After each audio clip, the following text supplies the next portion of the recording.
Guys, अगर आपका skin care routine अच्छा होता है तो आपके स्किन पर जो प्रॉब्लम्स होती हैं वो कम हो जाती हैं। अगर आपका स्किन केयर रूटीन हेल्दी होगा तो आपकी स्किन हेल्दी होगी। स्किन पर पिंपल हो रहे हैं, एक्ने होते हैं तो वो कम हो जाते हैं। ब्लैक हेड्स की प्रॉब्लम हो रही है, वाइट हेड्स की प्रॉब्लम हो रही है तो वो भी कम हो जाती है। अगर आपका स्किन केयर रूटीन अच्छा होता है तो गाइज आपकी मेलाज्मा पिगमेंटेशन फेड होने लगती है, आपकी स्किन हेल्दी होने लगती है, ग्लोइंग होने लगती है। तो गाइज आज के इस वीडियो में मैं आपको दिखाऊंगी अपना night skin care routine. Guys, मुझे melasma pigmentation, blackhead, whitehead ऐसी तो कोई प्रॉब्लम नहीं है, तो मेरा स्किन केयर रूटीन होता है हाइड्रेटिंग।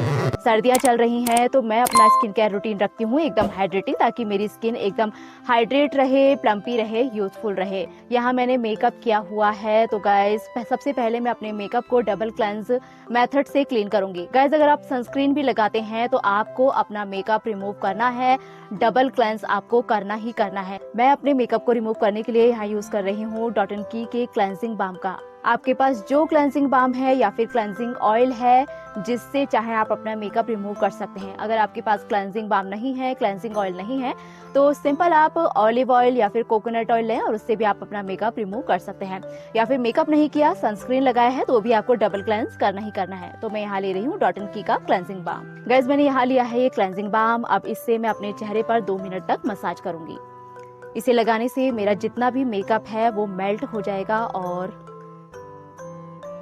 निकल आएगा।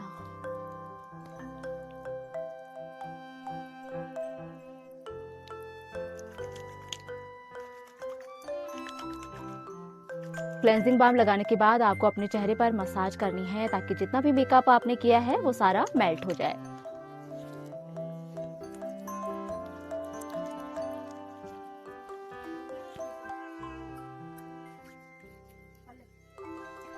गाइस, 2 मिनट तक आपको क्लेंजिंग बाम से अपने चेहरे पर मसाज करनी है। मसाज जब करेंगे तो आपका जितना भी मेकअप है सब मेल्ट हो जाएगा।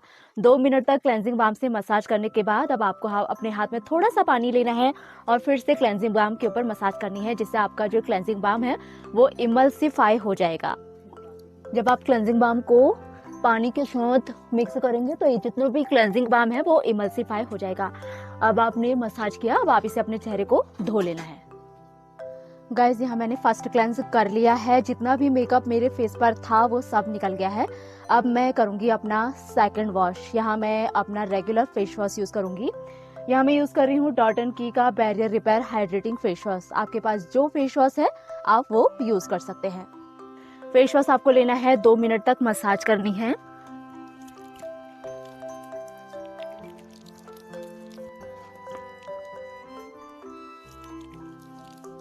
दो मिनट बाद अपने चेहरे को धो लेना है। तो गाइस, मैंने डबल क्लेंस अपने चेहरे को कर लिया है। जितना भी मेकअप था, जितना भी डर्ट था वो सब निकल चुका है। अब मेरा फेस एकदम क्लीन और क्लियर हो गया है, आप देख सकते हैं। अब मैं अपना स्किन केयर रूटीन स्टार्ट करती हूँ। गाइस, फेस वॉश करने के बाद अब मैं यूज कर रही हूँ नायासिनामाइड सिरम। मेरे पास है प्लम का राइस वाटर नायासिनामाइड सिरम 10% की कॉन्सेंट्रेशन वाला। आपके पास जो भी सिरम है आप वो यूज कर सकते हैं। ये सिरम, गाइस, नायासिनामाइड सिरम आपकी स्किन को ब्राइट करने का काम करता है। आपकी स्किन पर हल्की फुल्की जो पिगमेंटेशन है उसे दूर करने का काम करता है। तो मैं नायासिनामाइड सिरम यूज करूंगी।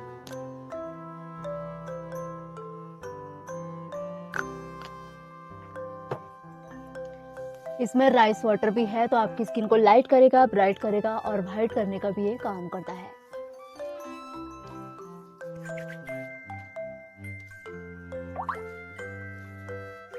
नाइसिनामाइड सीरम लगाने के बाद आप इसे मसाज करें अपने चेहरे में जब तक कि ये एब्जॉर्ब ना हो जाए।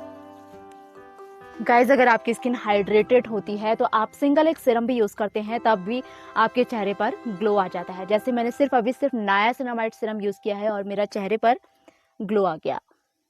तो अपनी स्किन को जितना हो सके उतना हाइड्रेट रखिए। गाइज, अब मैं यूज कर रही हूँ आई क्रीम।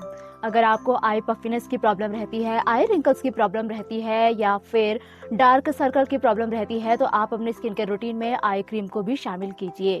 मैं यहाँ यूज कर रही हूँ ब्यूटी ऑफ जसन की आई क्रीम। इतना मैंने लिया है, इतना काफी होता है और इसे आप दोनों आईज पर यूज करेंगे। लगाने के बाद आप इसे हल्के हाथ से मसाज करेंगे ताकि आई क्रीम एब्जॉर्ब हो जाए।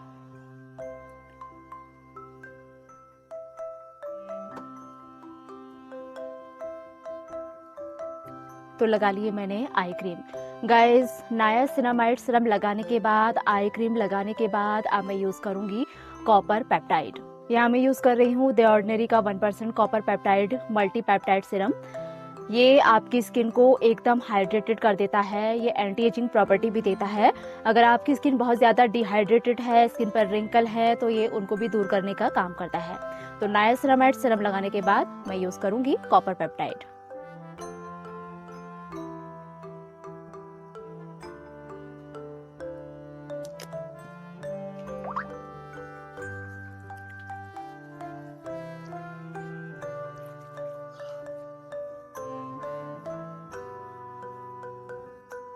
सीरम लगाने के बाद अब मैं यूज़ करूंगी एक हाइड्रेटिंग मॉइस्चराइज़र। मॉइस्चराइज़र के लिए मैं यूज़ कर रही हूँ द डर्माको का 4% बैरियर रिपेयर मॉइस्चराइज़र।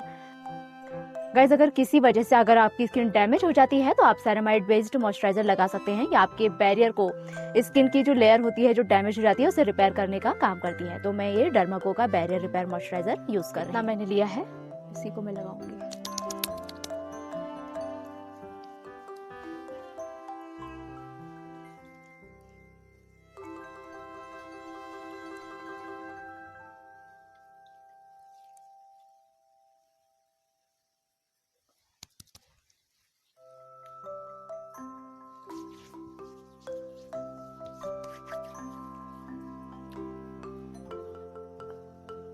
तो गाइज, यहाँ लगा लिया मैंने मॉइस्चराइज़र और मेरी स्किन केयर का आखिरी स्टेप है लिप बाम। तो अब मैं यूज़ करूँगी लिप बाम। लिप बाम के लिए मैं यूज़ कर रही हूँ बायोटिक का फ्रूट ब्राइटनिंग लिप बाम। ये टिंटेड लिप बाम है।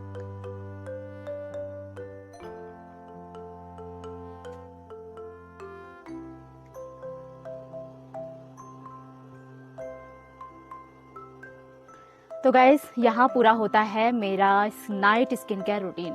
मेरा स्किन केयर रूटीन तो पूरा हो गया और आप देख सकते हैं मेरी स्किन कितनी ग्लोई और ड्यूई लग रही है। अगर आपकी स्किन जितना ज़्यादा हाइड्रेट होगी उतना ही ज़्यादा आपकी स्किन ग्लोइंग नज़र आएगी। और आपको पता होना चाहिए कि आपकी स्किन के हिसाब से आपको कौन से प्रोडक्ट यूज़ करने हैं, तभी आपकी स्किन पर ग्लो आएगा। तो ये तो था मेरा नाइट स्किन केयर रूटीन। अगर आपको वीडियो पसंद आई तो प्लीज़ वीडियो को लाइक कर दें, चैनल को सब्सक्राइब कर दें। मैं आपसे मिलूंगी अगली वीडियो में, तब तक के लिए बाय बाय।